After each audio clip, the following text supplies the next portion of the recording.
Good afternoon, everyone. I felt so honored when Shazia asked me to put this little video together for the launch. I heard almost every part of the book from my dad, and the parts I didn't hear from him, I witnessed. I always understood he had been through a lot of success, and I even knew about the tough times, the bad times. However, after reading this book, I felt like I experienced it. And I Good afternoon, everyone. I felt so honored when Shazia asked me to put this little video together for the launch. I heard almost every part of the book from my dad, and the parts I didn't hear from him, I witnessed. I always understood he had been through a lot of success, and I even knew about the tough times, the bad times. However, after reading this book, I felt like I experienced it. And I know it's going to be the same for a lot of you here today. I realized that writing this book about what he's been through and experienced, going through all those emotions again, was one of the toughest things he has done. And allowing people to experience it also is up there with the biggest of his achievements. More tiring than teaching in a classroom, and more demanding than playing in front of 90,000 fans in a Soweto derby. But that's up for debate. I'm also proud to call you my dad, and excited for everyone to see and read your story. Unfortunately, I couldn't be there today with you because I'm currently in Europe chasing my own dreams. But thank you so much for allowing me to speak today.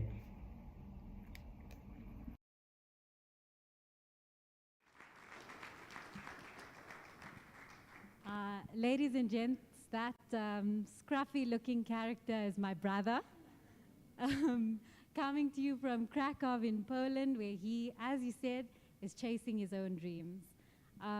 We're sad that Daniel couldn't make it. He's been quite an integral part in making today happen. But yeah, we wish him all the best. As he says, he's chasing his own dreams. You know, growing up, my siblings and I, we knew that my dad was an incredible storyteller. We would sit for hours around the dinner table just listening to the stories he would tell about how he grew up in a small little town called Roshni, which celebrated its 55 years this year in Vereniging. We knew all about the fresh cream cakes at Tip Top Bakery. We knew all about the Bollywood film screenings in his garage, all his best friends. I mean, it's a lifetime of memories, and it's about time that this gets put into a book. When I was little, my dad had always been my hero. I always thought he was the smartest man I knew. Till today, my dad, at his age, Dad, you're not that old, but, but at his age, he can tell you every World Cup, who won, where it was hosted, who the top players were. My dad can tell you everything about Muhammad Ali and Diego Maradona. He just is the smartest man I know. He's the strongest man I know. He's also the kindest man I know. But today I know that my dad is also the bravest man I know. Because to take your life experiences, the highs and the lows, and put it into a book like this for everybody to read takes a lot of courage. It takes vulnerability, and I don't think a lot of people can show up like that. And so I'm so proud of him that he's able to do that. But let me not get into the book, because that's the next part of the program. We're now going to invite Mr. Yunus Chamda to be in discussion with the author about the book. Now, I have to pull up my notes because Mr. Chamda has quite an extensive bio. Yunus, like the author, is a teacher by profession. He taught history, art, and English in the 80s, and was actually a teacher at Roshni Secondary School when my dad was a pupil there. They both share a passion for football. When Yunus took charge of the school football team in 1983, Gora Ibrahim was one of his star players in that highly successful school team. The author also took a keen interest in local politics, just like Yunus did when he served in local government in the Vaal as a mayor, speaker, and city manager. Now, another interesting part of the story is I also worked with Yunus. Yunus was my boss last year for a while, and he's the most incredible boss, I have to say. Both of them can now proudly call themselves authors because now Yunus published a pictorial history of Roshni earlier this year. That was when I mentioned the 55 years of Roshni. That's Mr. Chamda here. So with so much in common, I'm thrilled to call them both up. Yunus will ask a round of questions and then we'll open up to the floor. Round of applause. Thanks, Yunus.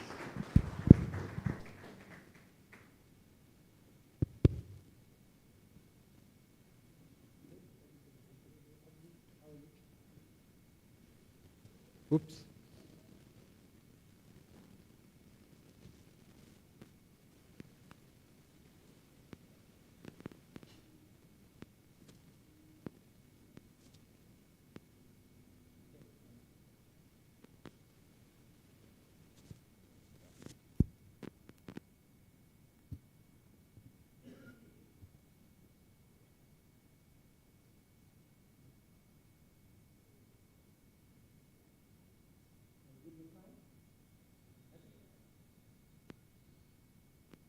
Congratulations. Thank you, Yunus. The book is finally here. It's been a long, long journey, but we'll talk to us about that. But maybe let me allow you to make some opening remarks. Before I start, I'd like to just like to pay homage to my creator. I'm hoping that I'm going to find my glasses now, because without my glasses, I can't see a thing.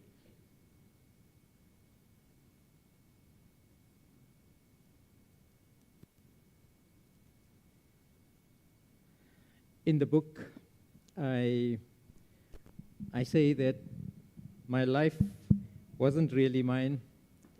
There was a guidance from a different power, a divine power, a God, and whichever way you supplicate or honor a greater being. So I'd like to say in the name of the Almighty, the most compassionate, most merciful, the Master of the Day of Judgment, you alone we worship, and you alone we ask for help. Show us the straight path, and not the path of those who go astray. Amen.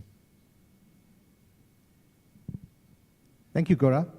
So let's get into this discussion, and there are essentially three themes in this book. The first, the primary theme of this book is really about football. The secondary theme is about education. And thirdly, a tertiary theme is about family and friends. So I think before we get started, Gora, you want to just look around the room. Those three areas of your life are well covered. There's lots of football people here. You want to just point some of them out so that make everybody feel welcome and part of this discussion? From a different time, I think when we go back to the days of the Federation, I think Suli Bamji is here. There's one of my great heroes. He's sitting there somewhere. And then when we played in one of my mentors when I was at Dynamo's, Najib Kamruddin, who took me from a little-known, scrawny little kid who just played in Vereniging, took me to the big heights. He's sitting here. There's Uncle Gunnar Piriachi and Mr. Ralph Hendricks from Bluebells fame. I walked into their shoes many, many years after. I don't know if I could replicate what they did, but I certainly tried my best. I know they are here too. I see Mr. Who else do I see very quickly? And when I played in my Pirates days, when I played for Orlando Pirates, there was Tebza Molloy. And I think we're going to speak about that game when we finally broke Chiefs, the curse, or we got the monkey off our back when we beat Chiefs in the 1993 Iwisa final. Now, if Tebza is here, Tebza Molloy. I don't know if he's here. He played in front of me, and I was hoping to see Ronnie Zondi too. Tebza is here. He played right in front of me. I think we played in front of 100,000 people. I can only say Uncle Guna will know, Uncle Suli will know what it's like to play in front of a crowd like this. It's best described as madness. And then I've got some of my colleagues here. My principal of my current school, Mr. Tag, is here. Better to me, Mr. T is sitting here right in front of me, and some of my colleagues are here too. I'm very grateful to see him. Munira's principal is here too. Oh, right. Mr. Van Zyl. And yes, I could go on. I see all. Thank you. I just want to say thank you for coming out here. Thank you. I'm so grateful. I know Sean Bolton was in education, but I don't know if he played football. We just have to check. I know he's a big Swaraj supporter. Eh? Yeah. Oh, no. Listen, you'll throw the cat among the pigeons. Sean, you could not have been a Swaraj supporter. Were you? Yeah. I almost thought that you were in the Bluebell stable. Oh, no? Well, we have some of the Swaraj guys here. Bowie Fredericks is here. We're going to speak about that penalty I took against you. In 1985, I don't think we knew that someone could do who's that player in Manchester United that likes to dive and cry like that all the time? Well, I did a little shimmy, and Bowie just showed me one side, went the other side, and before I did the back extension, I was running to the Bluebell supporters already. There you go. So that was... Well, talking about Bluebells, Mr. Bluebell's Ahmed Jogi is here. There isn't a more knowledgeable and fanatical supporter of Bluebells than Ahmed Jogi. Where's Ahmed? Yeah, he's somewhere here. There's Ahmed. Yeah, there you go. Mr. Chamda, before I also have my family here. Yes. And my friends, long-time friends. So thank you for being here. And perhaps the most important person in the room today is my mother-in-law. Yes. And she's my... It's always good to mention your mother-in-law. But I think you can do better than that. Let's get a copy of the book. Let's get a copy of the book. You must always keep in good terms with your mother-in-law. So if you... Come on. So I know this is going to look very traumatic, but I'd like to present the very first copy to my mother-in-law. There you go. Thank you, Ahmed. Thank you. You're welcome. Holy. So, Nani. And just there, Nani. Thank you. I want to further say that my mother-in-law hasn't read the book yet. And when she reads the part where I speak of her, I'm not so sure if I will enjoy all those nice treats that I'm usually get and I'm very used to. So after everybody's bought a copy and read it, I don't know if you're going to have too many friends, but let's make the most of what is here today. To get into this, let's get into the book. And I want to start not at the very top, at the grand FNB Stadium with 100,000 supporters. I really want to start somewhere else. And I want to start on a Sunday afternoon in Roshni Stadium. It's the cup final, the Brian Seen Knockout Cup final. And Vereeniging Old Boys, the team your father started in the 60s, are in the final. And they're up against the mighty Rustafal Blues. And for those of you that are not familiar with Roshni Stadium, on Cup Final Day, all the spectators are kept behind the fence, which runs along 3 sides of the ground. The 4th side opens up to another field, so that's really deserted. And at this Cup Final, there's only one person allowed on that 4th side, and that's me, because I'm the linesman that day, right? Yes. And it's a tight game. It's 0-0. It's in the second half, and there I am doing linesman duty. And you collect the ball. I think Zaid Dokrat plays the ball to you. And then you suddenly started this amazing run down the right with such power and precision and control.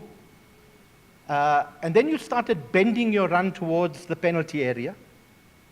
And again, I saw one defender come across half-heartedly, no danger, and you unleashed this incredible low drive that went in at the far corner, and Vereeniging Old Boys ended up winning the Cup 1-0.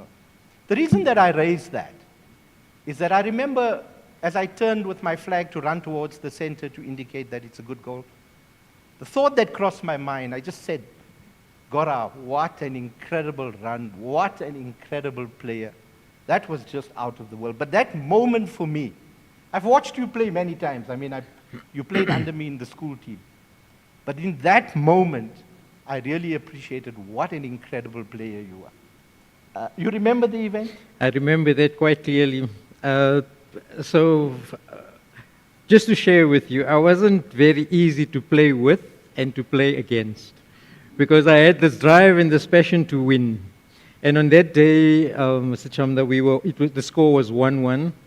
I remember, I think there was the clouds that were gathering in the south, coming from Bloemfontein area. And first of all, blues were all over us. It was just a matter of time before we would succumb.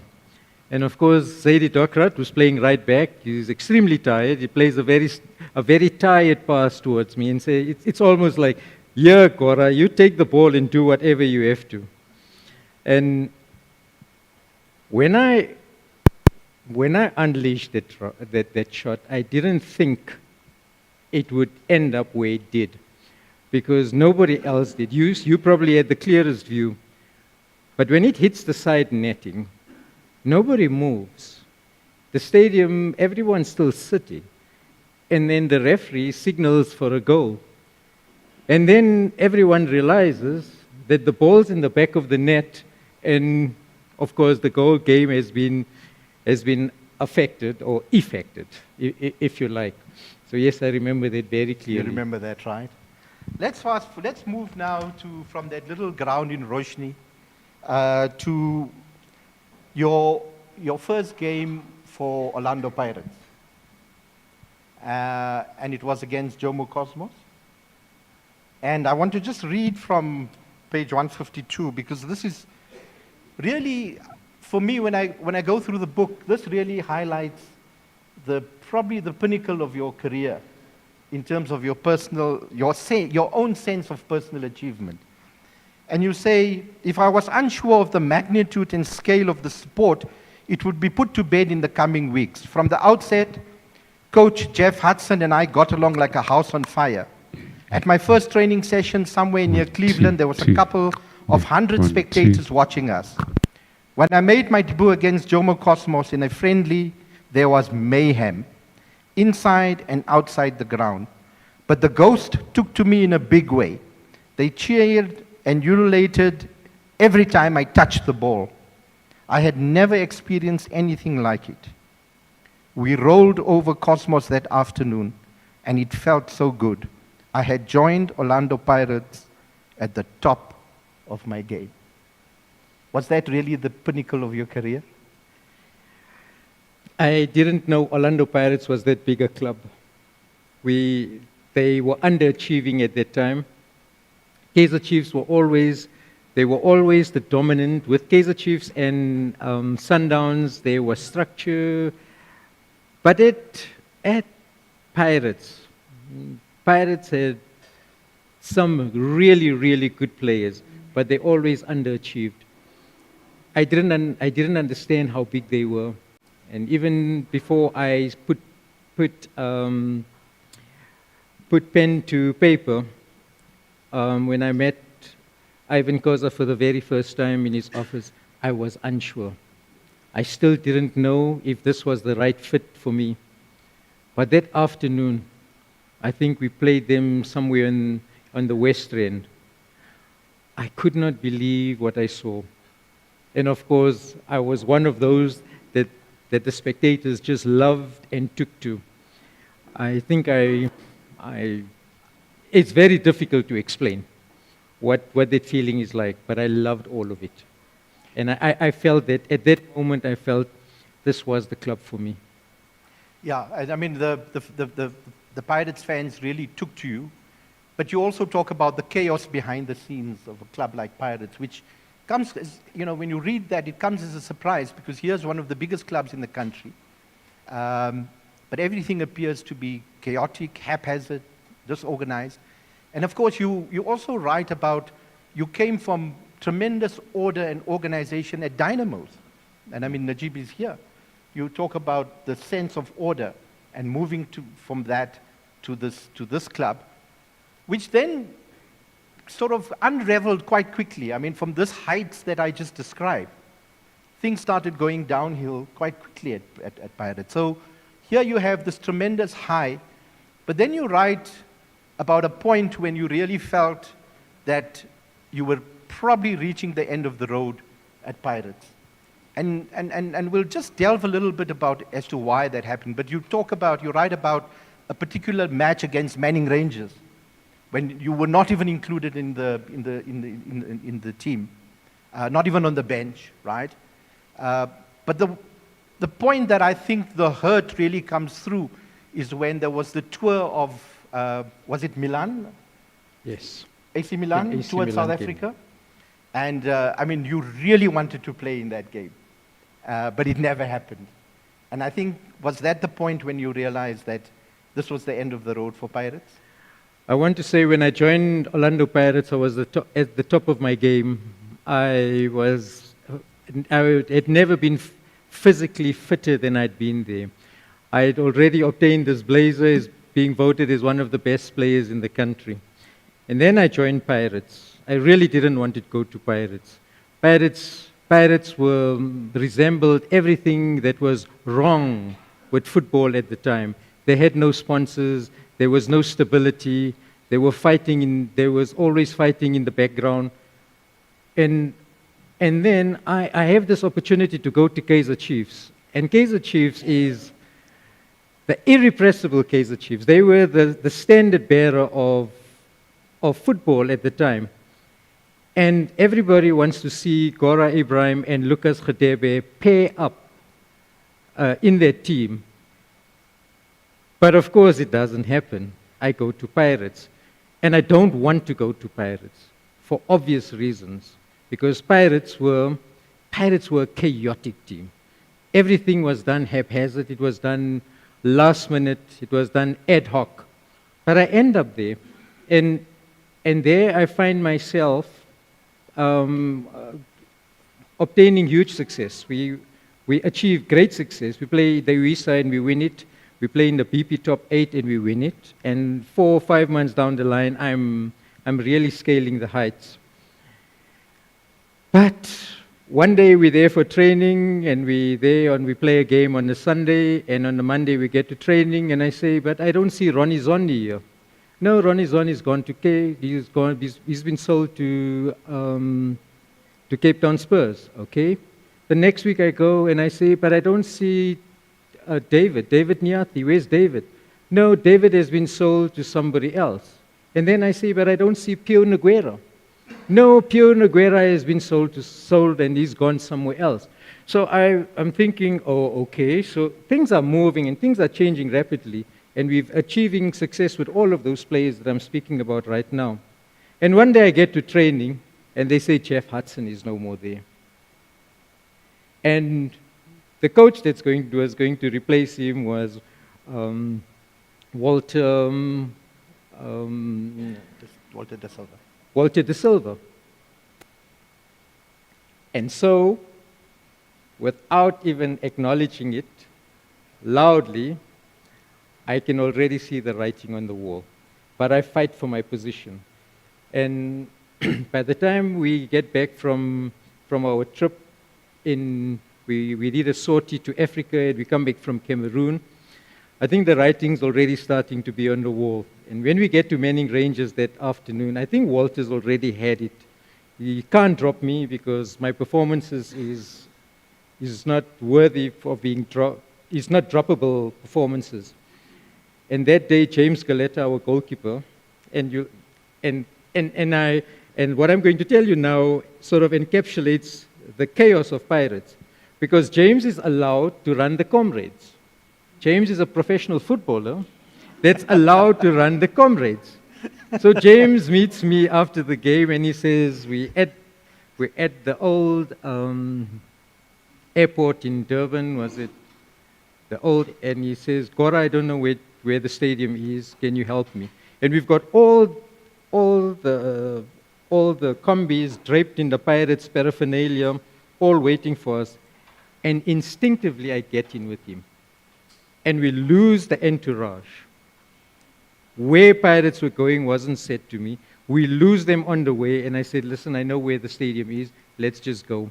And when the club comes back, of course the team has been made, and Fosi Mwalusi is in my place. That's 2 weeks before the Milan game. So with the Milan game, AC Milan were the best team in the world. They were just, they had if I can go through those places, right, those players right now, and you'll understand the greatness of the team at that time. They were indisputably the best team in the world. And when a couple of days before we playing Milan, we're on our way back from Durban. I also want to tell you, I'm still a full-time teacher at this time.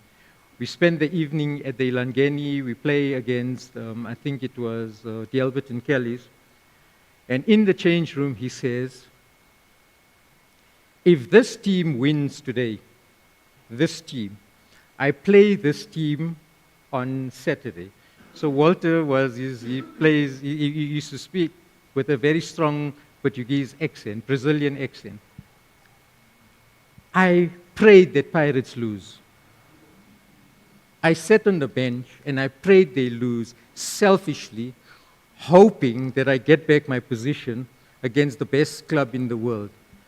But Pirates draw in that game, and through all that chaos, of course, on that Saturday, I sit on the bench and I watch Lentini in front of me and Donadoni and all of these guys.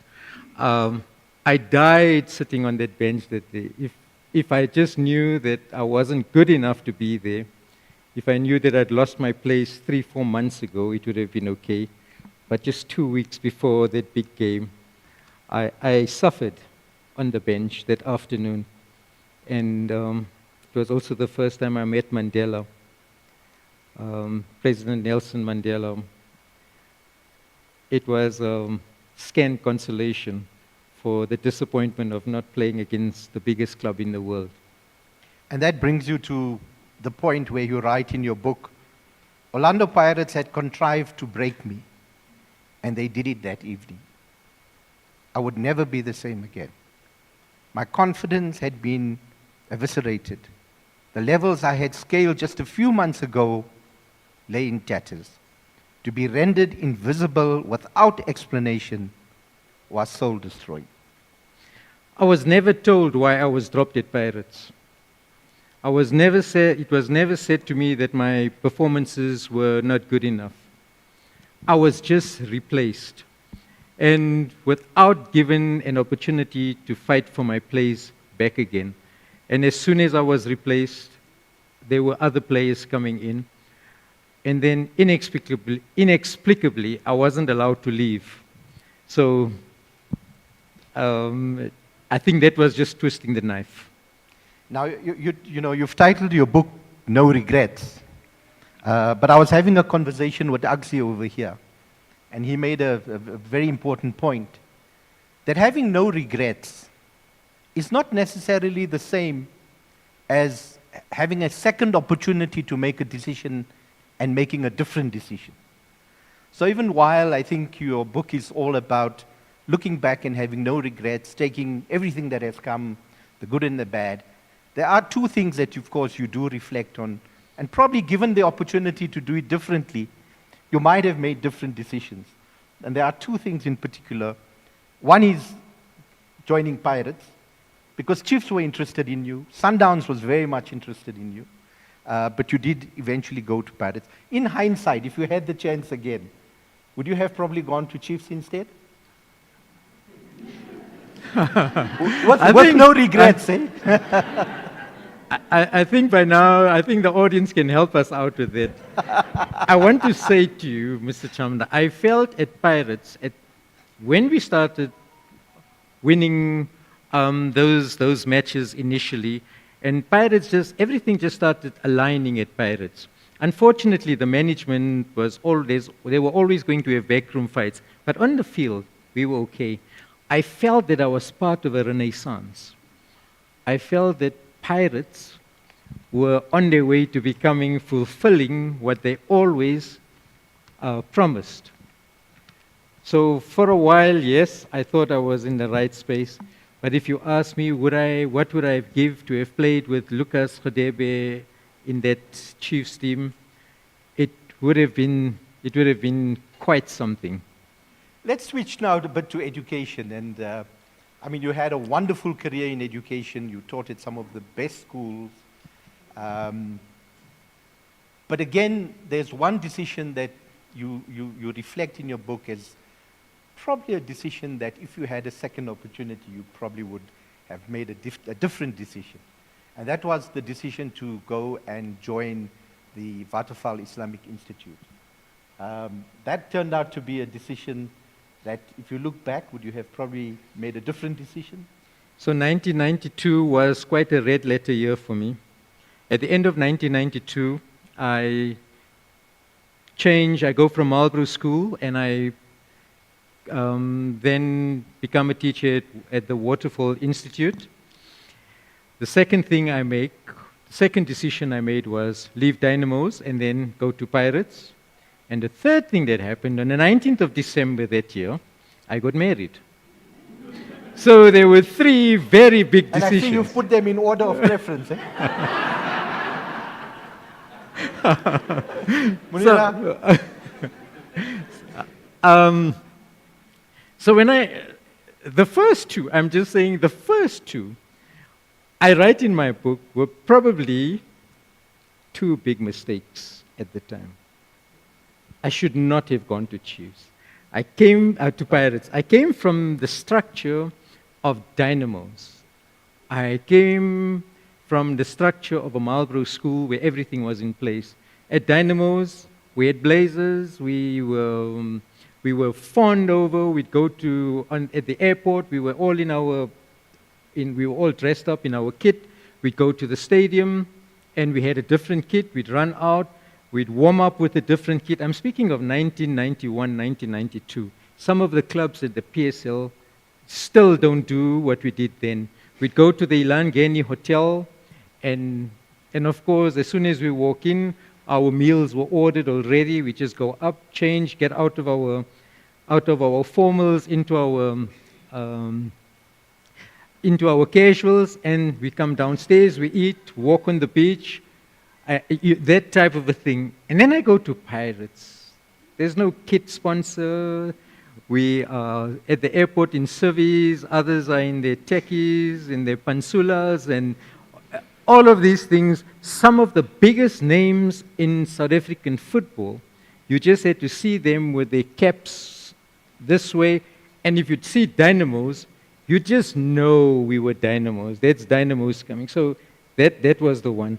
Waterval Institute we restarted that school. Once again, I go into chaos there, because we're trying to restart the school, get things going, and of course, management's unforgiving. They want more from me. They think Pirates is taking too much of me. And Pirates thinking management is taking too much, my school is taking too much.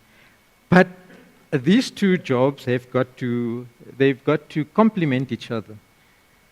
So I'm caught between a rock and a hard place. And perhaps the person that suffered the most at that time was Munira, because Munira doesn't see me.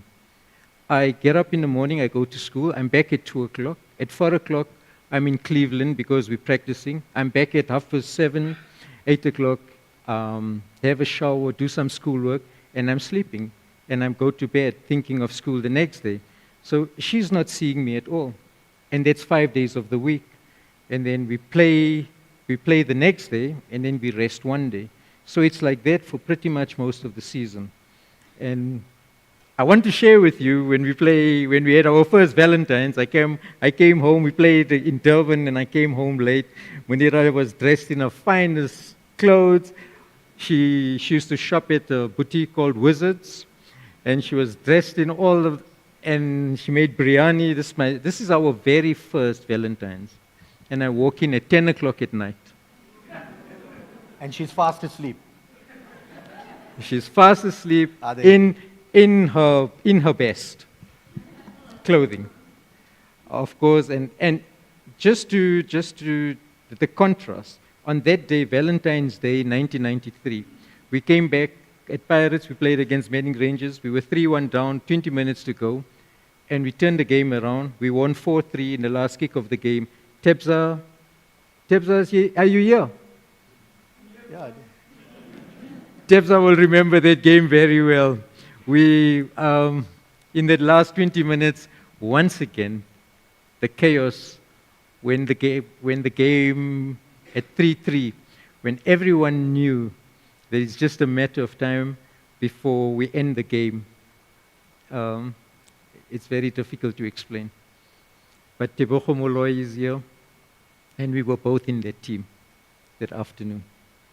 So, Munira, has he ever made it up to you? I mean, please come and talk to me afterwards. Eh? We need to know if he's made that up to you. But I think it's around 93, 94 when you end up teaching at Buccleuch. Yes. Now, you walk in there, the school had never had a teacher of color. So it must have come as quite a shock to the kids, seeing this dark-skinned teacher. And it must have come as quite a shock to you as well, because for the first time you were walking into a school at that level, with that level of organization and finesse. And you write about some of the most wonderful people who made you comfortable, who welcomed you. You write fondly of Charlotte Struich, who actually became a mentor to you as you were navigating your way through all these difficulties in your life, on the football on the one side, and then, of course, rebuilding a career as a teacher. Your memories of that? 1996, 2 years after democracy. So my career is over, and maybe we'll talk about the time when my career came to an end. My career is over. I'm now a pariah everywhere I go. In the newspapers, everybody sees me. There's little heckles here, comments here. So I don't exactly know what's going to happen in my life. But there's an article in the Sandton Chronicle, a job application, and I send it in, and I get the job at Buccleuch. I have no idea what's waiting for me at Buccleuch. Buccleuch is a TED, Transvaal Education Department school. 1996, it's a white school. So, I need a job. I cannot pull out of this, but I wasn't going to. And the very first time I walked into the staff room, I walked into a packed staff room. And a packed staff room of white faces, who I don't think had ever had anybody like me in the staff room. And I must have imagined it, but there was just this hush. I think everybody was holding their breath. I was too, to be quite honest. And then it's over. And then I start my year there. So I write about Buccleuch because if we speak education at that time, South Africa was very divided under the apartheid system. It is still divided right now for other reasons. But Buccleuch was a beautiful school. Lush grounds, wonderful people. They had an education system that worked. I understood for the first time why we do homework and how we do homework. And in my first staff meeting that day, I didn't know if I was Arthur or Martha. I was sinking. But Charlotte understands where I'm coming from, because Charlotte had taught at Risterval Primary School. She knew the differences in the education systems.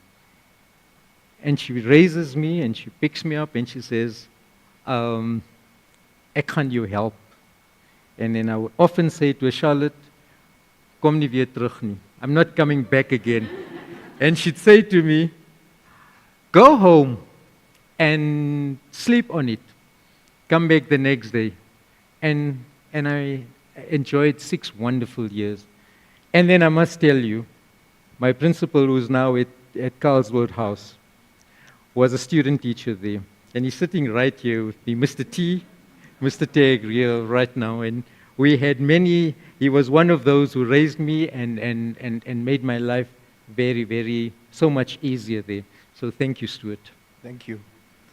Let's pick up on this issue of race, because, I mean, it's been something that you write about it in your book, but you start, I mean, you tell the story of your family, because there you were, your mother was colored, your father was Indian, they make this very bold decision to be married, but you write about what it was like to be in a family with parents that were racially mixed, and all the challenges that came with that. Particularly what your mother had to endure, raising all of you in a place like Roshni. Yeah, my mother was a wonderful person. She was so strong. But my dad was very brave too, to bring my mother into the family. So the Bellischer family is pioneers of Verenigen. My dad was the pioneer of Verenigen Old Boys, or at least one of the founder members of Verenigen Old Boys. And the two of them, they just complement each other. It's very difficult to explain at that time, but my education, I feel my real education, wasn't happening at schools. It was taking place at our home, because we had all different types of people coming into our home. We had black people, white people, colored people, all sorts of people, and I was being taught that human beings are human beings. It does not matter where you come from. And in Roshni, we had this longish kitchen with a very long table. And around that table, we had all sorts of people. Now my mom, credit to my dad, my mom loved his family. And I loved my mom's family too, and I know some of them are here. So, as ek Afrikaans praat, it is because of my fondness and my interaction with my mom's family. And I sometimes wonder which language I could speak better when I was growing up, because I spent a lot of time in Risterval. I played football in Risterval. I went with my mom when there was church events. I would go with her when there were bazaars or when there were concerts. And I'd be sitting there and people would say, wie is die seun hier? And they'd say, that's Anvenus' seun. So that was my mom's Christian name. My mom and my dad were an incredible couple. So my mom had it tough, but my dad loved his family, as I do, love my dad's family too. My dad loved his family, and my mom learned to love my dad's family as well. It was actually, it was great to be a part of Verenigen at the time, but not without its challenges. We were still steeped in our prejudices. I don't know if much has changed. I hope it has changed, but at that time it was blatant, it was open, it was thrown at me, and you know what? It was okay. Right now it's not like that. It's nuanced. There's this veneer of discrimination. You have to work it out. I prefer the old days, when I was told what someone felt about me. And of course, you'd never say I'm from a colored background. I mean, Vawi says he thinks about Bollywood every time he sees me. And imagine someone from a colored background in Bollywood. That's really unthinkable. I mean, I have this wonderful memories of your mother, Gora. I mean, she was physically imposing, but with the most gentle smile, always friendly.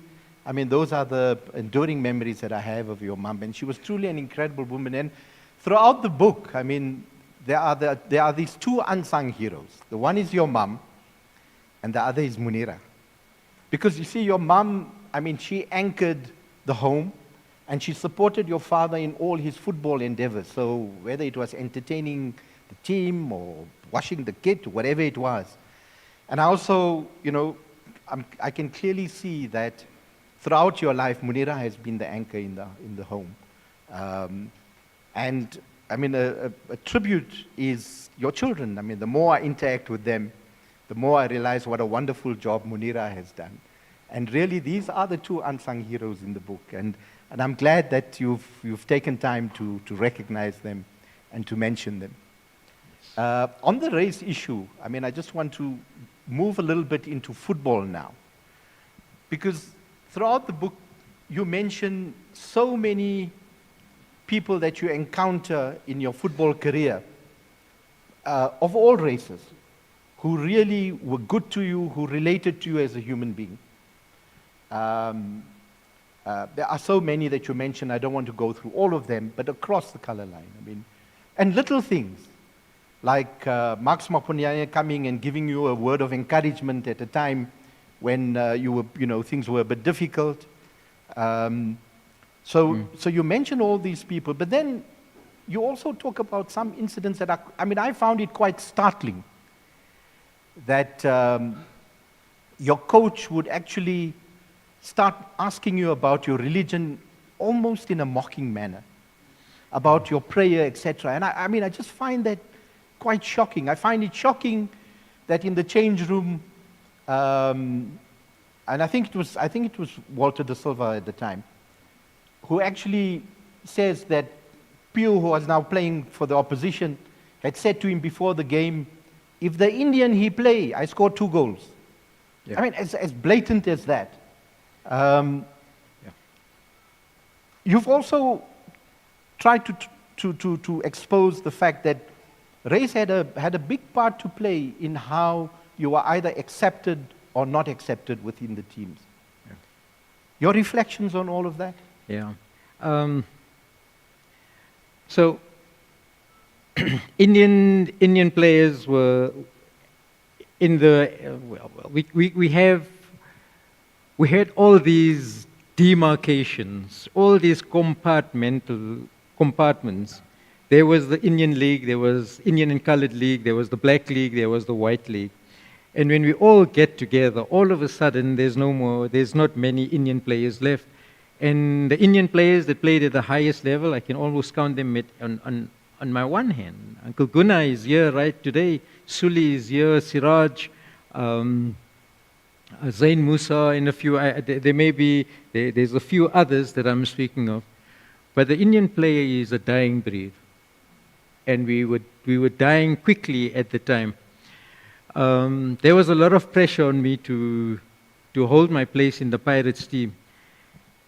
And every game, every training session, you have to be at the top of your game. It's almost like you're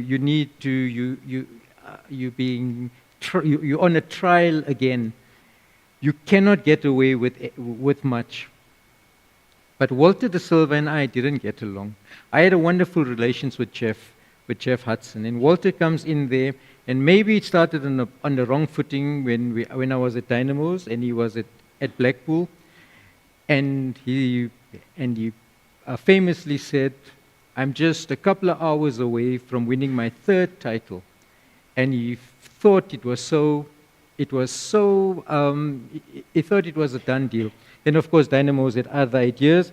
And in that series, I earned the jacket by mainly keeping Shoes Machel, which I think is one of the greatest players that South Africa has produced in the NSL level, at NSL, KSL level. in my humble opinion.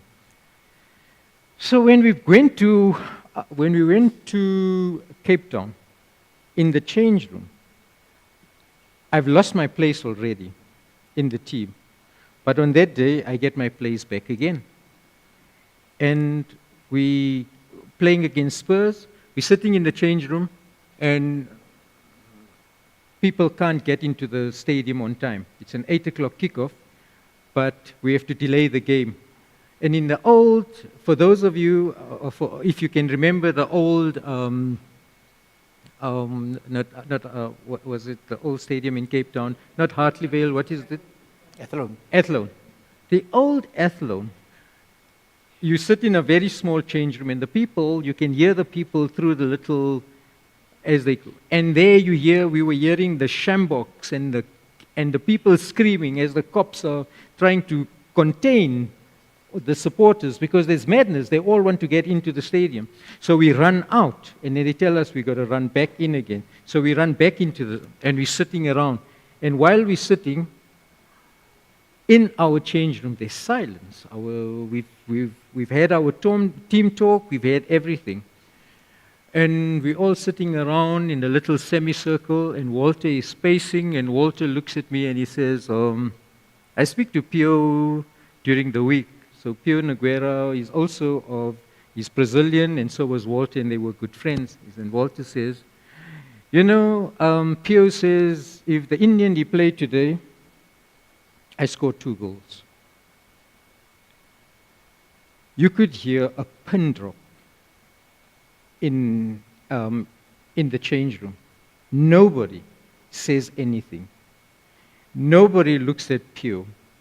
But all the players just look down. And I'm looking around, and nobody's making eye contact with me. And just then, the referee blows his whistle, and we have to go out. And I'm running out, and I've got my 6 starts on, and it's making this big noise.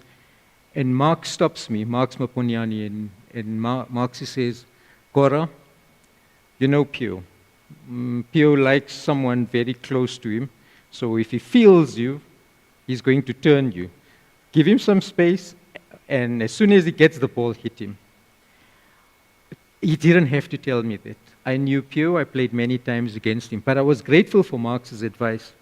And in that game, I want to tell you that I'm so aggressive, and I'm brutal in that game, in the tackles. My elbows out, knees out, and Pio feels the brunt of what Walter tells me in it. And after 75 minutes, I think 70 minutes, they substitute Pio. But he doesn't know that Walter had riled me. And that was not the way I played. And that was one of the times I already realized that maybe I'm at the wrong place. A manager should never do that to a player, unfortunately. Yes, he also asked me in a mocking way about religion. I don't know if Pirates have changed. I hope they do. Tebza is here. Maybe we're going to speak about, I know Tebza Malloy and company want to bring some changes to the way Pirates do things. Perhaps they will. But I can't see that the change of handling someone like me in the Pirates setup, I can't see that changing anytime soon. Can I just shift to another interesting thing that I didn't know, that I picked up in your book? Of course, when you were at school, I was very keen to get you a trial at Manchester United. But I also realized later that you actually had an offer by Jim Bone, actually wanted you at St Mirren in the Scottish Second Division. Why didn't you take that offer? So in 1992... Munira would have been with you in Scotland. And your kids would have all had a Scottish accent now.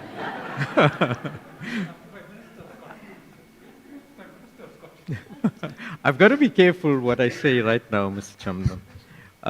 So in 1992, it's one of those years where I have stability in my life. I'm back with Dynamos. I've got my flat in Hillbrow. I'm driving this fancy BMW car. teaching at Marlborough School, life's a bed of roses. I mean, it doesn't get better when you can walk into Cyril's in the old Carlton Center and pick any shirt off the line and pay 300-400 rand for a shirt. Life was really good. But I'm also churning out some really good performances at Dynamos. And at that time, or maybe just before that, when Jim Bone comes on, Dynamos 2, at the time, we were changing managers, right? They're just coming and they're going. But Jim Bone comes in and he brings stability to the team. And he says to me, he says, Gora, have you ever given thought of going to St. Mirren? I said, no. And the reason why I said that, because some of the Zambian players that were playing with us, I think it was Robert Watakenieri, there was Samuel Chomba, I think Wisdom Chancer. Oh, these were just beautiful players. They had such composure on the ball. They were so strong. And Wisdom was playing on the other side, and he said, do you want to go? I said, no. Well, But those are choices I you must make tell in you, life. but I had other plans. Yes. Munira. Ah, okay. That makes a lot of sense. Good choice, good choice. Now, I mean, Gora had this remarkable career. He reached the heights. I mean, did something happen that you stopped playing football? At that level? Okay, tell us about it. So, you want to know how it all went belly up, Mr. Chamba? Yes. How it all went awry. I think you're going to have to be a little more specific here, Mr. Chamba. But I'm going to tell you that, yes, my career came to an end I think in the year that I turned 29. Maybe just a couple of months, maybe a month before I turned 29, my career comes to an end. But at a most tumultuous time in my life, when I walk out of this classroom and I say, I'm now becoming a full-time professional. I've got 3 or 4 years left. I'm going to give it my best shot. I actually saw myself with a chance of getting into the Bafana team again. I was fit. I was training twice a day. I thought I had a sponsor with Gola, with the apparel, the company, with the sports company. I think everything was okay. But it all unhinges very quickly. It all unhinges like this. And of course it comes to an end, and I'm forced to make decisions where I'm forced to make the decisions that makes life not all about me, but more about my family. And I think if I just kept on with my football, I don't know if we would have been here at like this, but I know for a fact that once my career ended on that afternoon, I turned to my family. I turned to a new way of life, and that was education. And education and the people around me raised me. I don't know if you'd like to talk about that, Mr. Chamla. Maybe if you're just specific, I'll happy to speak about it. In summary, this coach, Walter Routman, is your manager. Yes. And he does the unthinkable. I mean, I've managed at the junior level. I've managed at an amateur level. But you're always mindful of your players. I mean, they're human beings, and you know, sometimes they don't have a good game. I mean, that's just part of it. But Gora starts off, he's the captain of Rabali Blackpool. Their home ground is in Venda. They're playing this home match.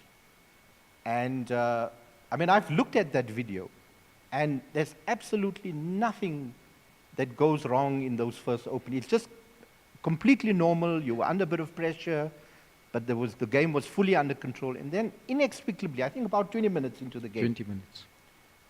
Walter Routman decides to take Gora off.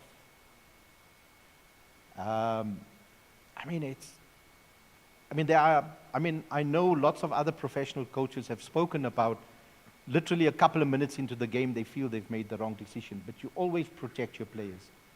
You know, you wait it out till halftime, you know, you try and see what happens. And you get taken off. The match is being televised live across the country. You get taken off. And then it's just circumstances, I think, because you try to get out of the ground. But the gates were locked and you couldn't get out. Yet you got out, I mean, that would have been the end of it, right? But it doesn't happen. You're forced to go back to the bench. Something is said, and then there's this altercation between you and Walter. And that literally ends your career. But as much as it brings your football career to an end, you know, it doesn't define your entire life, because you then have this amazing career in education. And you pick yourself up and you rebuild your life after that. Have you ever met Walter since then? We should have invited him here today. So, just Mr. Chamda encapsulates the events of that day very, very well. But I made many judgments in that moment when I lost my head. I was Walter's captain.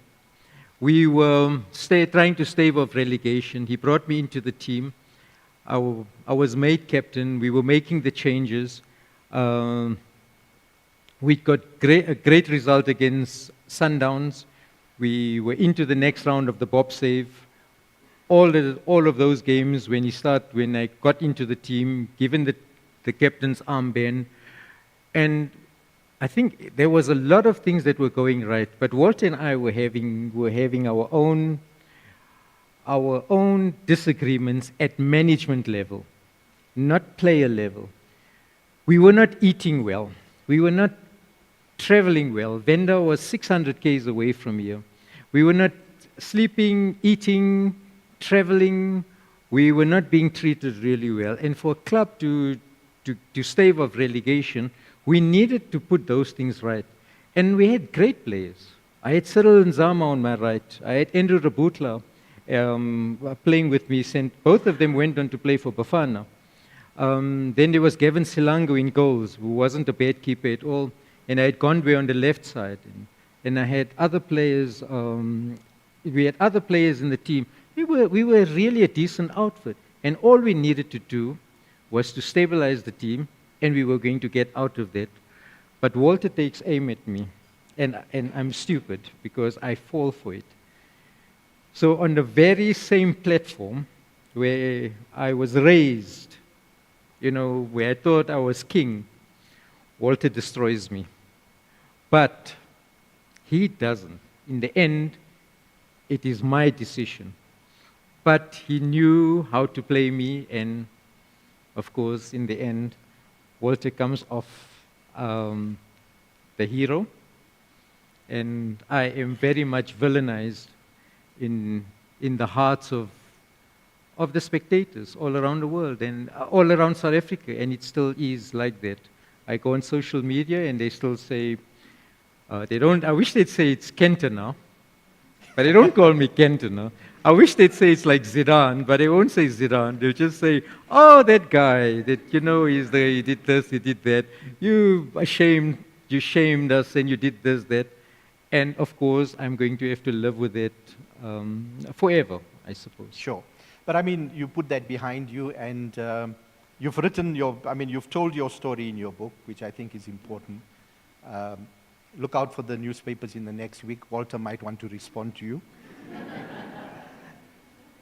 But you also, along the way, you mentioned so many amazing players, and, you know, particularly in Roshni, you talk about, you know, there's Bailu Bayat sitting over there.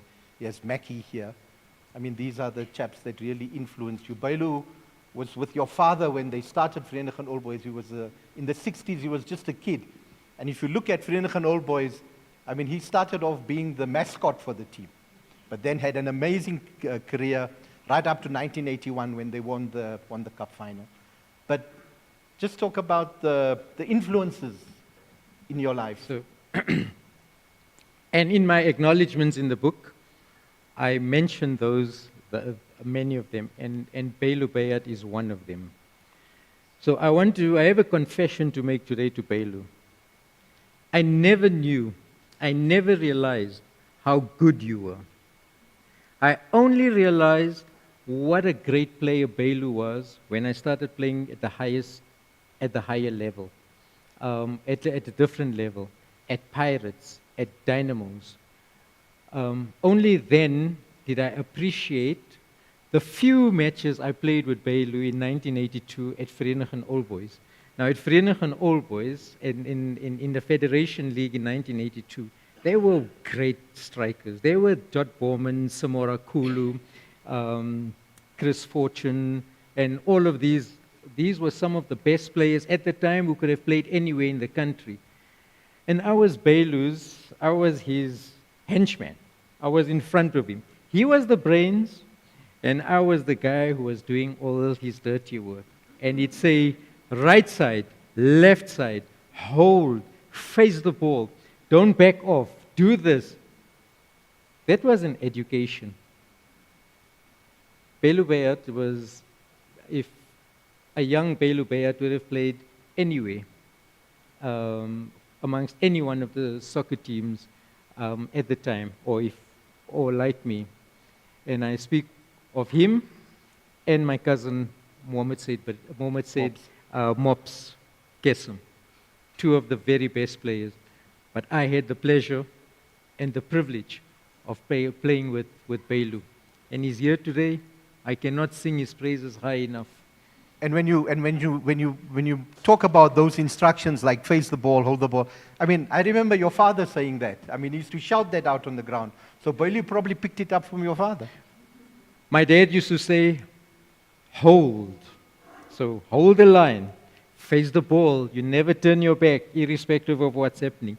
He used to shout that out to us when we were really under the cosh.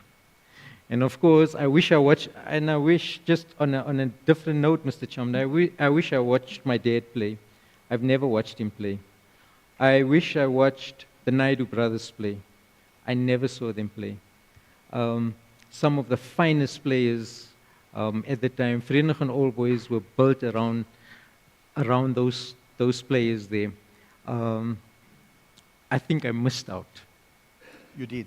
You did, for those of us that watched. I want to pick up on two things. The first is, I mean, I think you just loved playing football above everything else. So club loyalty wasn't a big issue, besides Vereniging Old Boys, who obviously was very special to you. And I want to pick that up because, you know, Gunnar is here, and I find something quite remarkable about Gunnar and yourself. I mean, I think the two of you just loved playing football. So, you've played for some of the best teams, but you also played for teams that were rivals. But it didn't matter, as long as you played at the highest level. So playing football was more important than club loyalty. I know Amba Jogi will be horrified because for him the whole world revolves around Bluebells and nothing else. But you did play for Bluebells, you played for Swaraj, you played for Dynamos, and similarly with Gunnar, he played for teams that were big rivals. But you just loved playing football. Is that true? Uncle Gunnar's, his football trajectory and mine is very similar. Vereniging Old Boys, Bluebells, Swaraj, and then I think this was Dynamos, and then he goes on to play for Swallows. And the only difference is I go on to play for Pirates. But we have a very similar, so I followed his career quite closely. I want to pick up on one issue that is very often ignored, particularly by macho men playing football, and that is the issue of mental health. You describe, you at this clinic, Munira is expecting and she's going for her regular checkup, and you walk past the door of a consulting room of a therapist, and you instantly make this decision that you need help, that you are suffering from depression, and that you need to do something about it. A topic that is generally ignored, we all tend to pretend as if we can cope. But you took that decision to confront it and to actually seek professional help. You want to talk to us about that? Yeah.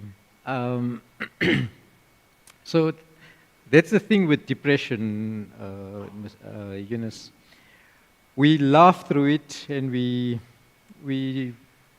are always acting, and people don't really pick up. And the most depressed people are sometimes the people that you'd never actually know that they are depressed. I speak about that actor who took his life a couple of years ago. My captain, Robin Williams, and he's one of my favorite actors. But Robin Williams is one of the funniest men. To think that he could suffer from depression is totally unthinkable. Yes, I suffered from depression. I thought I started my battle with depression when I started having my difficulties with Pirates, when I had my difficulties at Waterfall, when I felt that I wasn't husband enough for Munira, when I had difficulty dealing and coping with being a dad, and then when I dropped down a division lower and I play for Robert Shem Kelly's, and I'm heckled every week, and of course the finances are not the best, and I realize that I'm becoming more distant with Munira. I'm becoming less of a dad to Shazia, and I'm becoming distant from my in-laws, from my family, and I'm fighting more with people, and I'm starting to move, and I'm starting to sort of cocoon myself with the rest of the world. And this is long before Walter. And when Munira goes for a checkup, I think at the starting of Rizwana's birth, in early 1995, I walk in there and we have an hour's session, and I think in the first 15 or 20 minutes, the lady doctor, and I forget her name, she says, "You should have come to me a long time ago. We need to help you." And of course, I'm put on medication. But I play with medication throughout. But Walter uses that as an excuse for the reason that I attacked him on that day. But that wasn't the reason. He never knew I was on medication. He only learned afterwards. He says that I was suffering from muti. Of course, if you know the culture of African football, we do all sorts of things in the change room. I'm not going to go into details. We did it then. I'm sure we still do it right now. And I was doing that too. Walter says that on that day in Venda, it was quite intense. We were doing all sorts of things in the change room, and it wasn't even the normal change room. But that wasn't the reason. As we wind up this conversation, and we are going to open up for questions and comments from the floor, just briefly the process of this book. I mean, it's you see the end product, and sometimes you forget what it takes to get to this point where you can actually publish a book and have it ready. Talk to us about the process. I wrote this book. No, I didn't want to write a book. I started writing a Facebook article, and I started apologizing for the incident that happened in Venda. I started apologizing to all of the people who I felt I had hurt, my family, my friends, the football world, those that really liked me, those who took to me, the Najib Kamruddins of this world, for example, who took me from very little, from nothing, and raised me right to the top. I started apologizing to them, and as I wrote about the day, I realized that I needed to give it context. So I go back to some of the incidences that happened, and I go further back, and I'm sitting with 3 or 4 chapters, and I say, no, this can't be. I need to write a little more about this, a little more about that. And then this book starts forming in my mind. But I start from the most traumatic incident in my life. And from there, it mushrooms into something else. And as I write, I realize that the people that came into my life, how they raised me, how they picked me up. In every way, there's somebody that's done something. As soon as I thought that I came to a cul-de-sac, somebody would come and say, Gora, we'll open that door for you, or this. And that's why I see so many people here, and so many of them, and I can talk of people that's sitting here right now, who've helped me and my family in a time of distress, in difficulty, and just made things better. I speak of my Faisal Nurbai that's sitting here. I'm hoping that he's here. After my incident with Walter, when I was broke, I mean, really had nothing, we were driving in a car one day and he says, by Ahmed, that's how Faisal usually calls me, he says, as long as I'm here, you don't have to want for anything. I will help you. And he was true to his word. I think of George and Louisa Cardoza, who had a supermarket in Midrand. And Rizwana was just born, and we bought all our groceries there. And Munira and I were looking at each other, and he's still adding up. We weren't scanning that time, it was those tills. And we're looking at each other, and George must have said that, must have watched us. And he said, I'm not taking money today. And I said, no, you must. We're not taking any money from you today. He didn't take any money from us. I think of the time when I was coming back from Sanderwood, and I coached the under-15, the Northern Gauteng team, under-15 boys, and I came back, and I put my credit card into the machine, and I was overdrawn on my overdraft. I had no money. And I got into the car, I got home. It was on a Thursday evening, went to school, came back the next day, and my neighbor down the road, Pushkar, came, he knocked on the door, he said, Ahmed Bhai. I said, Pushkar, come inside. He says, no, I just want to tell you, I came to return the money you loaned me a couple of months ago. And he put his hand in the pocket and he took out 2 crumpled 50 Rand notes. And I asked myself, how could I have loaned this money to Pushkar when I had no money myself? He puts it in my hand, it's the end of the month, and we breathe again. So these are the little things that I speak. And of course, in the book I speak about when we are hiking for lifts from Pretoria and going to Lens, but all sorts of people picks us up and takes us from one place to another. White people, colored people, black people, Indian people. They didn't discriminate. We're speaking now in the darkness of apartheid.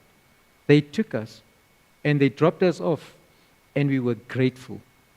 So a lot about this book is showing my gratitude to the people, a lot of people that are sitting here, people that cannot make it, maybe people that are watching, or just ordinary human beings.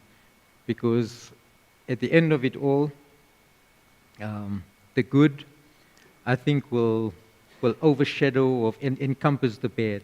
Now I'm thinking, who said that? Who wrote Lady Chatterley's Lover? Anybody know? H. Lawrence.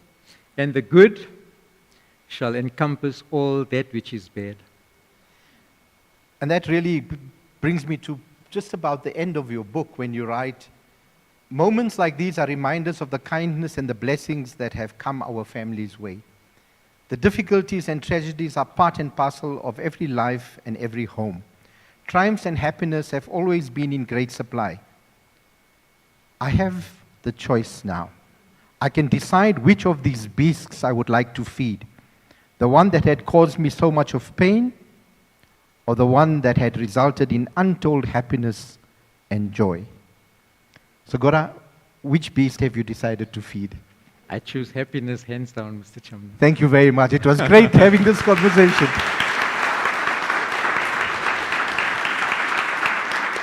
Wonderful. I see there are hands waving up there. Anybody would like to ask Gora some questions, or anybody? Come, please feel free. There we go. Are we going to use this microphone, or you've got another one there? There's a microphone. You're going to tell us who you are?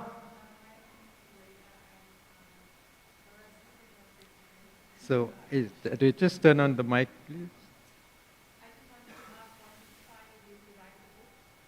Two questions. Yes. What inspired you to write the book? And also, how long did it take you to write the book? And another question, would you inspire my friend to write their own book? That's wonderful questions. There's quite a few questions there, but I'm quite happy to. Like I said, when I started writing the book, I started writing a Facebook article, and it mushroomed into the book. We all have a story. I've just had the privilege of being able to pen my story down. That's it. All of us have a story. And sometimes you start speaking about your stories, but I was able to write mine down. 2.5 years. That's what and I also want to say to you, when you write, or at least when I was writing, I actually purged myself of the demons that I was carrying within for many, many years. I didn't even realize that. So yes, it's that what I like the word. It's often cliched and hackneyed, that cathartic experience. That's exactly what it was. Well, you've answered the first two, but you haven't convinced her to write her book. So can you please go ahead? I can help writing her biography. There you go. Any other questions? There we go. Let's get a mic there. Asif? You read everything in the book, so we don't want to know about all of that. Right? But I need you to explain to me how it felt when you were playing in front of 100,000 people, and when you touched the ball, everybody screams, Saddam. Did they call him Saddam? So I'm going to tell you what the old FNB looked like. You sit in your change room, and then you go out of the change room, and then you see some of the stands, and then you walk into a tunnel. You walk through a little tunnel, and you walk down, and you sort of zigzag, and at some point it plateaus, and then you start walking up again. And as you walk up, it's all darkness and light, because if they switch off the light, it's pitch dark. And then you start walking up, and then you see the light. And that's where the opening for the stadium is. And then as you get closer, the light just becomes bigger. And if you're playing when I played for Chiefs, and I think it was PJ Powers was belting out Jabulani, Jabulani, you can sing and dance. I'm almost certain that was. So we walk out. And as we walk out, I think you start hearing the ululating and the noise. So we run out, and we run to the eastern side of because that's where Pirates were. And behind us, on the western side, is where Chiefs. We don't even look back. We don't look back at Chiefs at all. We just go straight up, and we do the cross, and the skull and the bones. And the noise. If I'm speaking to Eunice like this, we screaming at each other because we can't. And our coach would whistle, and then so it would help, because when you whistle, you're able to hear, you're able to get your attention. But speaking is impossible. And the very first time I touched the ball in that game, to hear maybe 30,000, 40,000 people say, Gora. To say your name, well, I don't know. You don't want to give the ball away. You just, please, say it. But of course you have to, because there's Fanny Madide, there's Shane McGregor, there's Albert Boalia, there's Doctor, and they're coming. So you release it as quickly as possible. Oh, wonderful. Any more? How? How did you get the name Saddam? Did they give you the nickname Saddam? So they used to say Saddam spilled the oil. Hananaha was the other one. Saddam. Well, I don't know. Should I be proud about Saddam? At the time, Saddam was vilified. Well, but anyway, history. You're drawing similarities with your life of Saddam. So history will prove that wrongly so. Any other questions, comments? Anybody would like to say something? Just Go a ahead. just a quick one. I mean, Cora and I only know each other for a few years, so that's fine. But what he also understands is I'm into cultures, right? So my biggest need for understanding is I'm mindful of this colored, black issue around yourself. You've made the point. But maybe another book, okay? Because sport, as it is, has these nuances, right? Part of my belief of your being victimized has to do with some of those nuances. You've just been a gentleman about it, right? And that's fine, that's Gora. Okay? But I guess at close-up boxing, you'll call a spade, okay? I'm also very curious as an anthropologist about how African practices, which you've alluded to, I know Venda's hectic, right? In terms of some of the things we've tried to protect some of the audience from. But that's pretty much how we play soccer in the continent, not just in this country, all right? And as a Muslim, practicing one, because there's variations of that also, all right? Who has to make decisions on a regular basis between his faith and some of the practice he has to endure as a team player in changing rooms and other places. Those are books which a brave man can only write. And you are that brave man, Gora. We look forward to reading those books.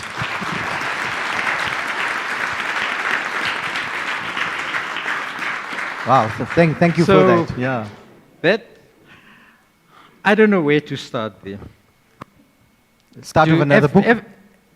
African football, the practices of the Sangoma and the things that we do, the rituals that we do, is part and parcel of African football. For a while, we tried it at Dynamos too. So some holy water there. And I want to tell you. So at Dynamos, we play Sundowns. No, we play Chiefs. So I think the first game we played was against Chiefs. So they take our socks, and there's things in our socks, right? There's sand in our socks. Now that wasn't very smart because you can't play with sand in your socks. So we're slipping all over this. But we're playing Chiefs at a land stadium, and Chiefs needs a last-minute penalty, a twice-taken last-minute penalty by Dr. Kumalo to draw the game. So we do it again the next game. So now we go to Sundowns in Pretoria. We got 5. They ran amok. The first thing that happened was John Moeti got sent off. And of course, then it was all over. We didn't. But on a more serious note, it's very difficult. I'm very, I don't know. You know, when it comes to my faith, I'm a strong believer. I have a strong conviction in God. And I write about that. I end off my book by saying that ultimately He has decided my life. But I may not be the person who is very ritualistic in my religion. So a lot of us, Muslims, we are very ritualist, this thing, but our belief is not always as strong when it comes to the difficult things. But I'd like to believe that my conviction in the Almighty is very strong, even though I lack a lot of things that I should be doing as a Muslim. But when we went out and at Pirates, and I was already exposed to this part when I was an amateur. when I was playing in Risterval and we were going to Sharpeville, in Sebokeng, in Zamdela, and Everton, we were already doing this. So when I come into the Pirates fold, I wish my players, my colleagues or my teammates knew that I'd already been exposed to this. A lot of them thought that I was this Indian boy that came from Lens, not even from Vereeniging, because we all came from Lens, right? We all came. That was the land of the Asians, so we all came from there. They all thought, many of them thought that's where I came from, and that I've got the blinkers on.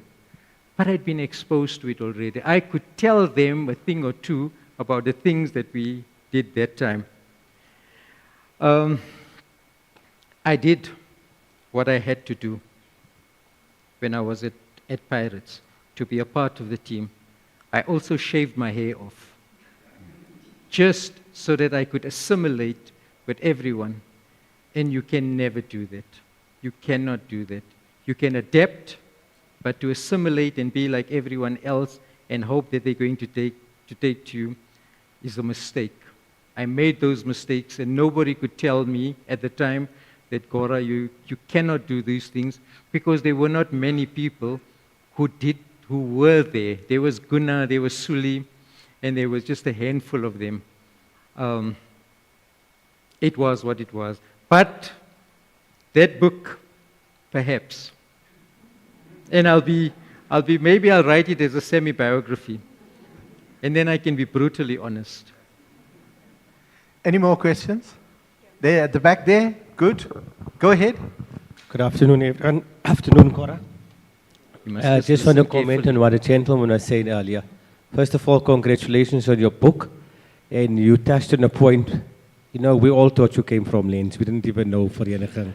We even thought Uncle Gora and him came from Lens. So, you know, on behalf of, I want to say on Swaraj, speak on behalf of the Singh family, makes me proud to stay in here. And also follow your football career, as well as Uncle Gora and him, lots of the legends. So well done, and congratulations on your book. And as a gentleman was saying, I just want to touch on one more thing. You became a teacher, so in teaching there's no religion, there's no color, there's no nothing. And that's what maybe also really took you through your paces as well. So thank you for the time. Thank you. Thank you. Let's get the mic up front here. Yeah, if you can just hang on a second, let's get the mic to you. So.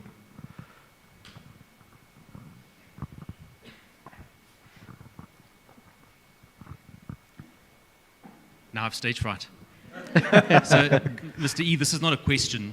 Can I stand here? Yes, please do. It's more an acknowledgement. So, Gora and I, he'd mentioned earlier, we go back to 1996 when I was a student teacher at Buccleuch and doing a little bit of studying, but it was all about coaching.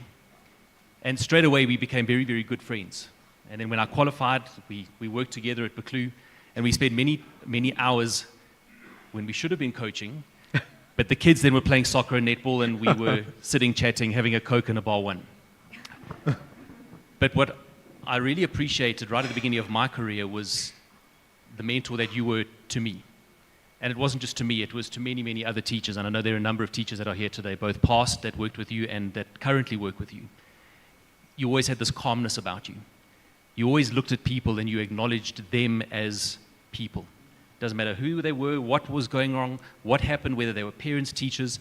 And I looked at that and I thought, I want to be like that. As I grow as a teacher, I wanted to develop and become that person. And we were able to work together for 2 years at Buccleuch, and then 9 years at Bolu, and then done full circle, and now we're together at CHP. And you've touched so many children's lives, so many adults' lives. People have looked and mirrored themselves on who you were as a person. The hothead elements of passion and the deep love and care for people, whether it was little people this big or teachers or adults. And I get to talk as a parent because Gora teaches my daughter, who's in grade 3, who absolutely idolizes you now. So it's full circle, and you're providing that mentorship again. And she said to us this afternoon before we left, Dad, can I read Mr. E's book? And I said, well, I'm not sure that it's appropriate for an 8-year-old. Let me read it first and I'll let you know. So we're going to do that. But this really is just an acknowledgement on behalf of everybody that has had the privilege to work with you, to be your friend, to be your colleague. It's been a great, great privilege, and we've soaked up every last minute, and we're sad that we'll be losing you at the end of the year. Was it not? Is it not? No, It it's fine. is public knowledge. I think I suddenly thought, oh dear, we haven't had that conversation yet, and so we'll soak it up, and well, maybe that fresh air will be good for the second book. But Mr. E, thank you for everything that you've done for me and for everybody in the education space. You have touched many, many people's lives, and that is what a teacher is about and what you are about. Thank you, Mr. Thank you. Do we have time for one more question? One more? Oh, there's plenty of hands going up there. We're going to stay flexible. I'm a joke. You got to take. Let's.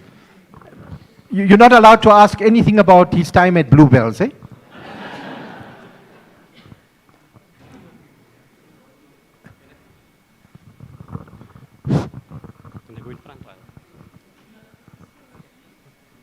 Good afternoon, ladies and gentlemen, and greetings to you all.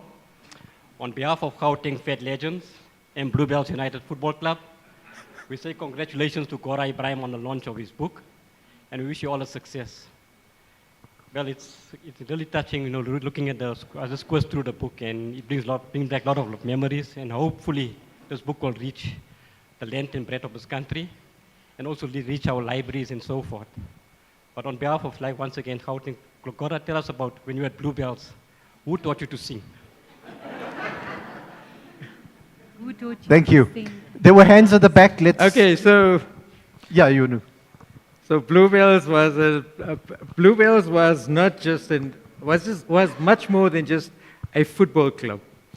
Bluebells was like an institution, if you like. It was my home. 1985, Ahmed. So here's the thing: when you play for Bluebells, you need to sing. So at the beginning of the year, when you join, you get a whole sheet of songs. And Vande Mataram was our chant.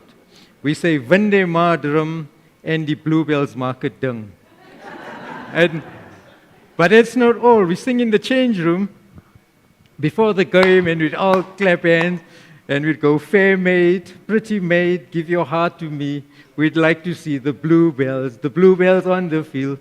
And they score, score, score, and they score so many more. And we all score goals together. Okay. We had some nice words for Swaraj. So if you didn't know Bluebells and Swaraj, we were bitter rivals. And when we go out to... no, I can't tell you. I We can't can ask tell your you what children we to leave the say room. before we go out. But when we play against Swaraj, we pumped up. Like you can't be... so pumped up that I got sent off once in the game, in one of those matches too. Go ahead. Thanks. Ek ken nie moet ek in Afrikaans of Engels praat. Are you listening, Shazia? Agora moet ek in Engels of Afrikaans praat, my broer. Engels of Afrikaans? Yeah. I think there's one thing that Gora didn't tell everyone in this room. I played with Gora, and the Orlando Pirates that you see today, dressed the way they are, having all this lifestyle that they're having. He just mentioned that we never even had training kit. And Gora forgot to tell everyone that he was part of a dream. I'm not here on behalf of Pirates. But the chairman, when Gora joined us, he said he had a vision. And today, I'm happy that, boss, you've left a legacy. And you're not aware that you've left a legacy. But he asked us, he said we must win him there. He was a spectacular. I'm looking at that picture there. There's 7 of the guys that are still alive, and you are one of them. And we went to Durban before the BP top 8. He said, if you win me the top 8, the following year, Pirates will win the league. The following, the second year, 95, they will bring the star. And he said, all of us in that room, we must make sure that we set the foundation for what everybody in this room is seeing at Orlando Pirates. And I think that is one chapter that you should add in your book, that you were part of a dream that left the legacy at Pirates. And the funniest part out of it when you joined, I think everybody can see you might be 55 or whatever, but you're still as handsome as before.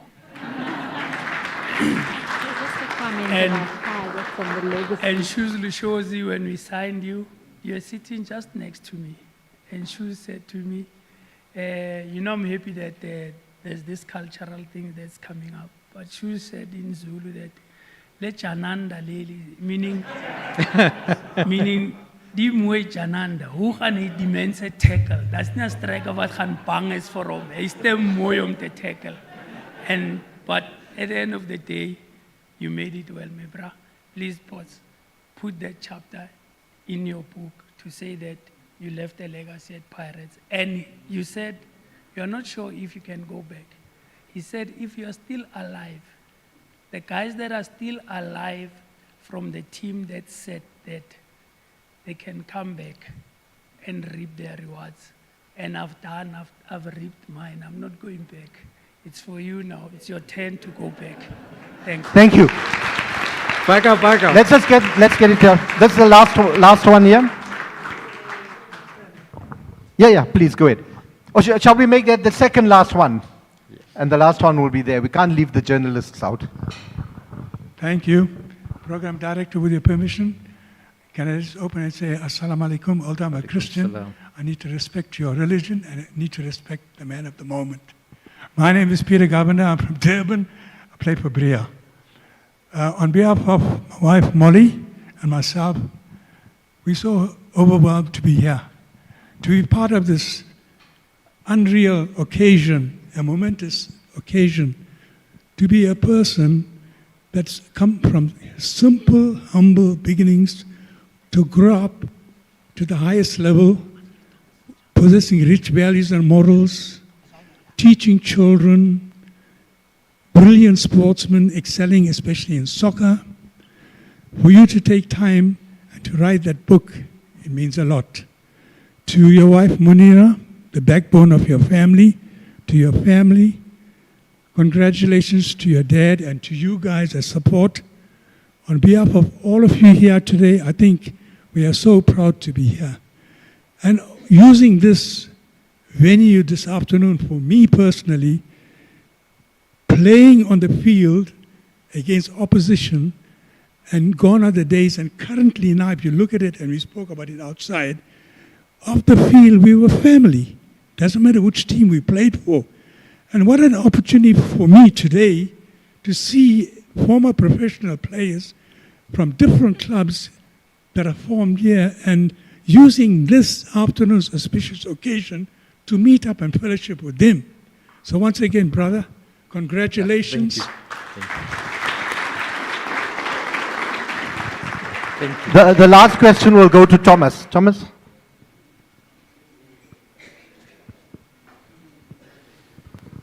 Thank you. Gora, congratulations. Thank you, TK. And congratulations to the government of your household, Munira, and the cabinet ministers in your household. What I wanted to find out, Gora, is you mentioned in your book that when you were benched, you felt you were at the top of your game. And the decision to bench you, you sat at the bench and it broke you as a man, but it didn't break you as a human being. So my question is, if you have to give advice to today's youngsters who are playing professional football, what can they do to overcome that difficult position when you were sitting on the bench and you felt that you deserved to be in the field? What advice could you give them? Thank you. Thank you. Before you answer that, we're going to hand over to, if you could just get the microphone to come forward, please. Thank you. I've got it. Go ahead. So I just want to say that that's Thomas Kwenaiti, who just asked that question right now. He's a presenter at SuperSport. and he's a fundi on African football matters. I gave Thomas my book to read about maybe a month, 2 months ago, and I wanted to get feedback from Thomas so that I know exactly what type of a book I'm putting out there. And he was a great source of inspiration and gave me a lot of good advice. So thank you, Thomas.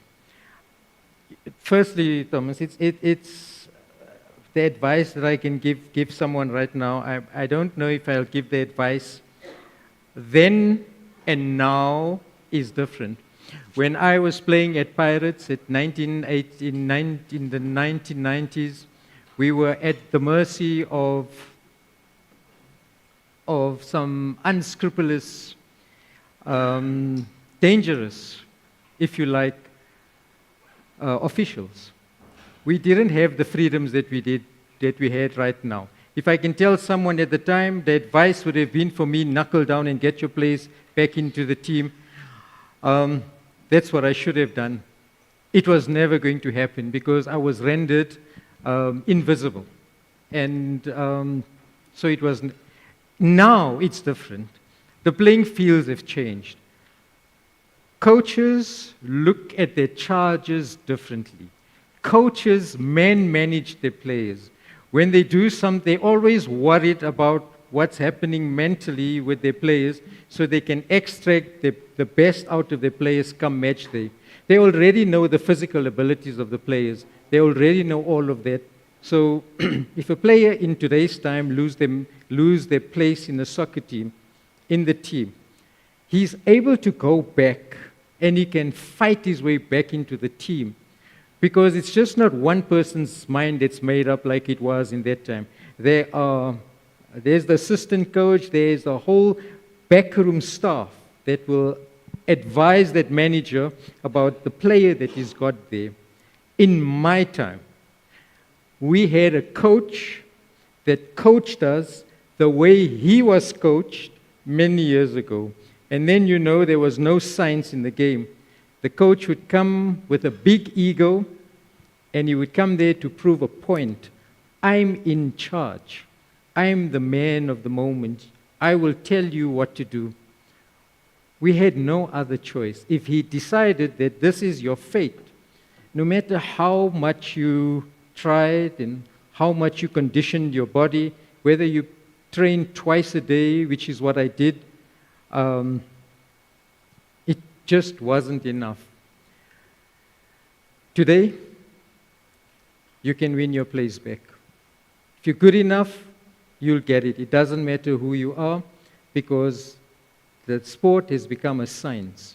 In our time, it was more of an opinion of someone who didn't know too much about the game. And I was difficult to manage because I was a physical education student. I already had a coaching diploma, actually a few already at the time. I was up to date with the latest trends in football, and then I get a coach that I know doesn't know what he's doing. So there's that internal fight within me. Should I do duck walks up an embankment when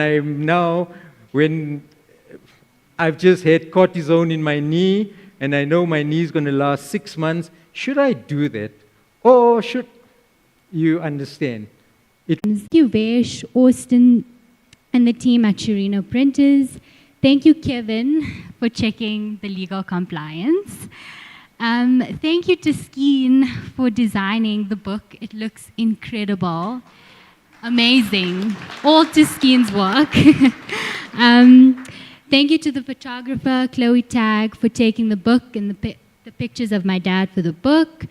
Thank you, Ashley Simpson, for the map of Roshni. Of course, thank you to everyone who contributed, the aunties, for all these delicious eats and treats.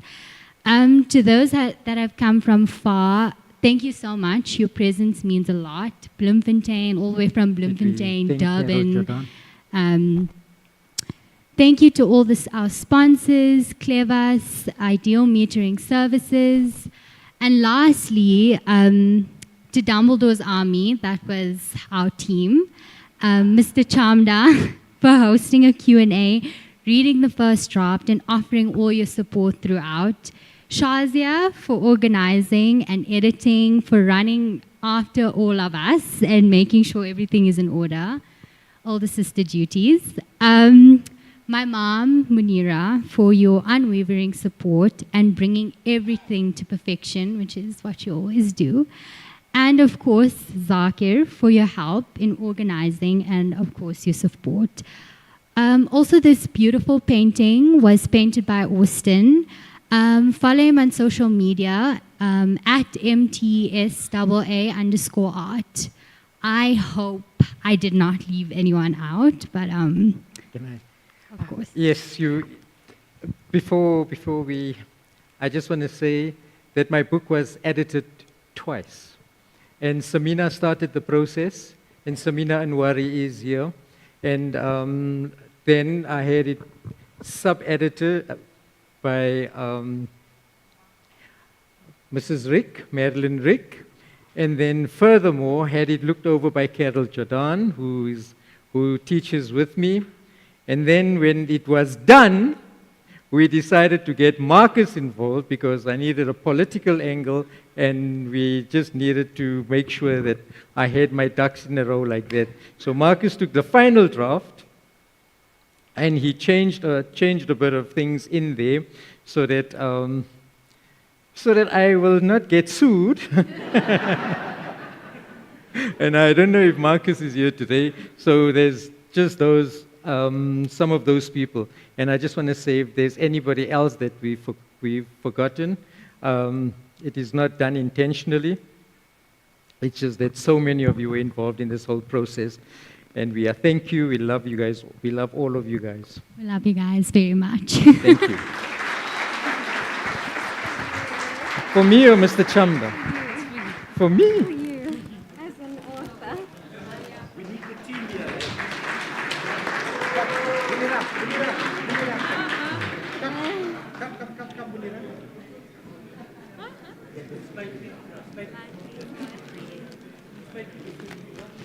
Mom.